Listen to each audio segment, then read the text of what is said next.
So I just want to talk about some stuff that I'm looking at for this week. Today is Labor Day, I think, or Memorial Day. I always forget which is which, but anyway, it's one of them. On Friday, the market had a pretty weird day. It shot all the way down to the previous all-time high. Then it kind of caught right back up and moved a pretty significant amount above. At one point, it was down 3.5% about, around 3%. And then it got bought back up. Everything kind of did. Look at Apple. It fell a lot and then held above some kind of support area.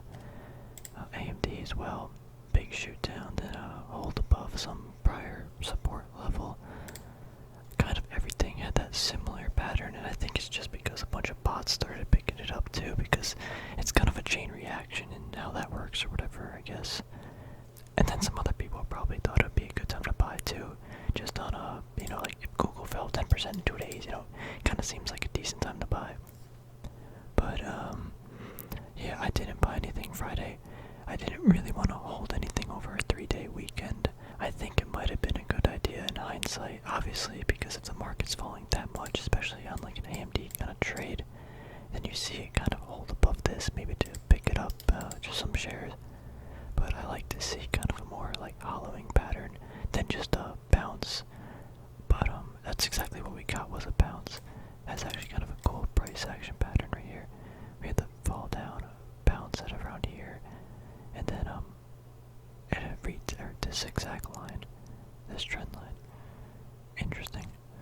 I think I drew that a while ago, so it's not like I did it just because I wanted to show you guys in the video. It just happened to be that way. So yeah, we'll go over some gold and silver first, and then we'll go into some individual companies. So gold, it's still holding above this kind of trend line. I didn't add anything to the position. I actually took off some a couple days, or sometime last week, I don't remember, just because I didn't want any, I just wanted some cash. Silver, same thing, kind of. It's holding above this like $24.50. Just a lot of activities happening around here. Yeah, so I'm either expecting this to fall down to like something here, or just definitely hold above. I know that's very vague and stupid actually now that I said that, but yeah, I guess that's every probable scenario. But no matter what happens, I'm definitely just gonna hold the things I have. If it goes down to here, I'm definitely gonna add to the position. If it goes up, I'm gonna wish I had it here, but we'll see what happens. I did add shares of AG. I don't think I had it on Friday, I think I did Thursday.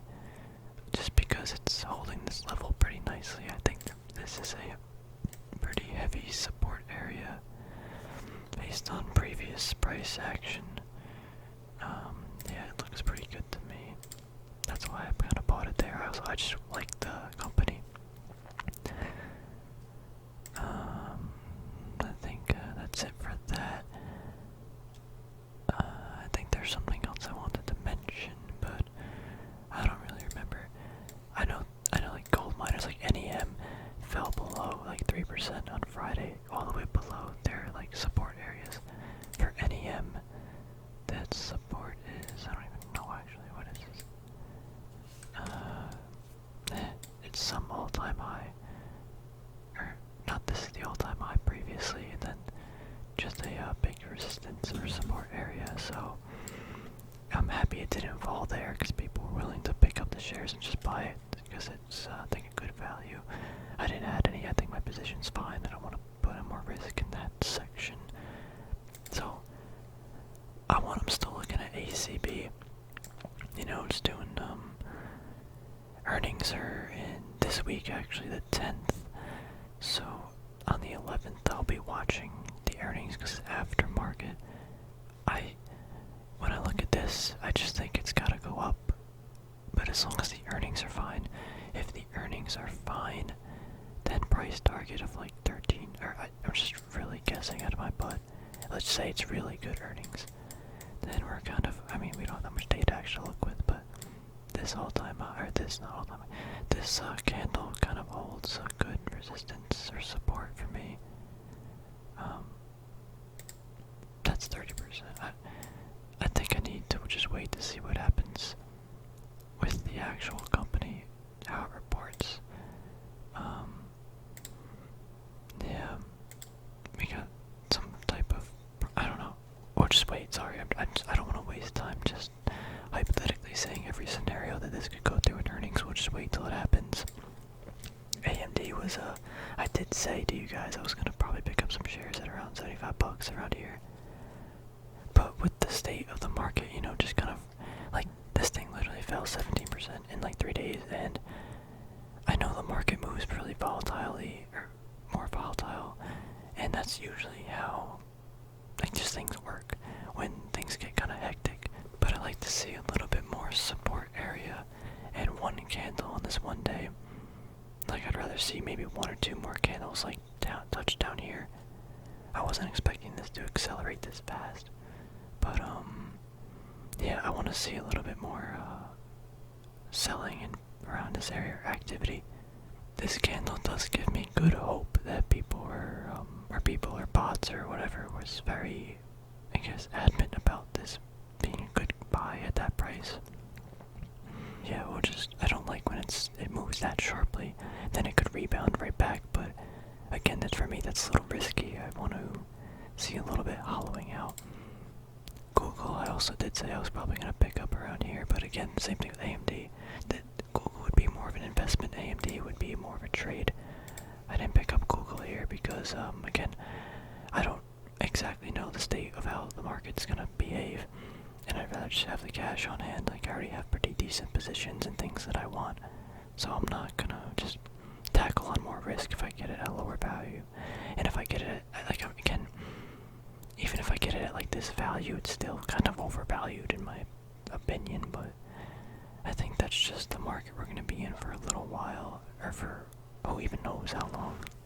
I have Southwest on here. I don't know why. I like the company, but I think airlines still got a long way to go. MasterCard, you know, shot at this ascending triangle kind of pattern, and then came down to retest it. Neo, again, I'm just watching it. I made a lot of dumb trades on this, or I did good, then I made a lot of dumb trades around here where a lot of money could have been made. It is what it is. Snapchat, I sold out of my position. I think I got like a 2% gain. I was just like, I didn't want to hold over a 3-day weekend. I can always get back in or reevaluate stuff. I'd rather just not wake up 2 days later, 3 days later, and just have something crash because XYZ happened. That's just me. I'm probably not going to get back in Snapchat, but that's just my opinion right now. Space did hit at 15 bucks, and a lot of people bought it up. I do kind of like it at $15. If I had to begin a position, it would be soon, actually, as long as it stays around here. I'm just nervous that it would probably go down to retest of $13 or something. That's 15% cheaper. And this would be like a few month trade or something. But I think at $14.50, if it hits that, I have to take the position because the risk reward is there. This also is creating this just massive, like, funnel-y, channeling pattern.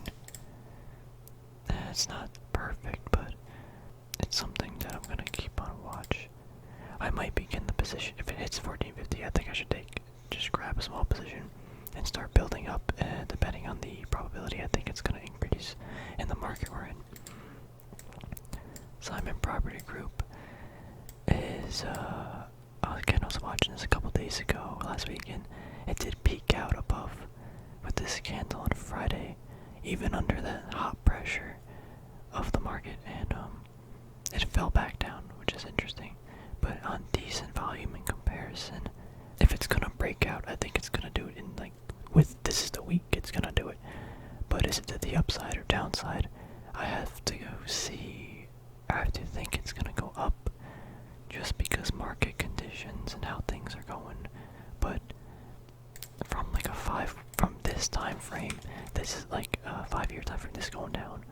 Like, it's just a continuation pattern down. However, again, just the market we're in, I think it'll go up. Am I willing willing to bet on that probability. I don't know. I think if it breaks out, I will. We'll see what happens. It might be a very impulsive play. No, again, I'm bad at trading momentum. If I'm gonna buy it, I'm gonna buy it like, or I should have bought it already at the trend line, because I would have been up already about 4 or 5%. If it breaks out, I think I'm just gonna say, oops, but if it comes back to retest this, I'll pick it up, and we'll see what happens. T-Mobile, I think would be a good value play. I think 5G is pretty intense, in the hot space of investing or whatever trading. And we're at this, we're touching the all-time high from back here in June. I think it's gonna hold. I don't see why it shouldn't. And maybe I'll just pick it up there if it gives me an opportunity to, and we'll just ride it until maybe a standard deviation zone at like 130 or psychological level. Workhorse is a sad play. I still wish I had my shares at like 17 bucks because we'd be up bad money, but it is what it is. I took the L, but it's an interesting trade to watch just because of the price action. And check out the volume too, that's cool. You know, we on the red day or on the green days we got a lot of volume moving it up. And then we got some, and on the fading days we have a lot less volume relatively to the up days, which is a pretty bullish signal in my opinion. That doesn't mean it's gonna go up, that just means I think it's a higher probability. But yeah, anyway, I already did some sifting through a bunch of stocks and stuff, so I can save more time during the video to discuss the actual things I want to do. I really do want to get I think this week, AMD, Simon Property Group are the plays I might make, and obviously ACB. Again, they're going to be based on the day-to-day. AMD, I need to see a little bit more. I don't think this is going to either shoot up or down. I want to see it like, you know, creating some volatility funnel or something. And Simon Property Group is already doing that, but I don't want to chase the momentum. I want to start picking it up. Maybe like $68 if I do, but again, it's just a big if. So yeah, anyway, let me know what you guys are watching, if anything, and I'll see you guys in my next video.